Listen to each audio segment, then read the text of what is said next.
First question மனித உடலியல் நோய்கள் மற்றும் ஊட்டச்சத்து பாகம் 8 இறுதியான வீடியோ.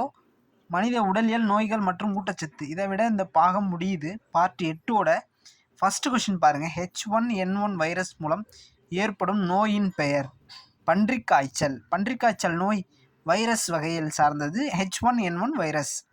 ஆப்பிரிக்க தூக்க வியாதி அப்படின்னு சொல்லக்கூடிய புரோட்டோசோவால் ஏற்படுவது எந்த நோய்னா ஆப்பிரிக்க தூக்க வியாதி. எந்த புரோட்டோசோவால் ஏற்படுகிறதுனா ட்ரிப்பனோசோமா என்கிற புரோட்டோசோவால். செச்சி என்ற இரத்த உறிஞ்சி ஈக்களால் ட்ரிப்பனோசோமா கடத்தப்படுகிறது.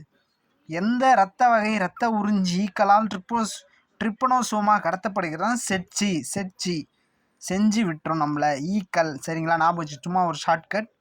மூன்றாவது கொஷின் மனிதனில் சேற்று புண்ணை ஏற்படுத்துவது பூஞ்சைகள் ஃபங்கஸ்ன்னு சொல்லுவோம். மனிதனில் சேற்று புண்ணை அதாவது கால்லலாம் வரும் பாருங்க கேப்பில்.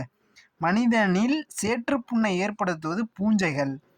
நான்காவது கொஷின் அமிலகார சமநிலையை சீராக வைத்தல் நரம்பு உணர்திறன் கடத்துதல் ஆகிய செயல்களுக்கு பயன்படும் தாது சோடியம் எண்ணெய்ன்னு சொல்லுவோம். சரிங்களா, அமிலகார சமநிலையை சீராக வைக்கிறதும் நரம்பு உணர்திறன் கடத்தல் ஆகிய செயல்களுக்கு பயன்படும் தாது சோடியம் Na. சரிங்களா.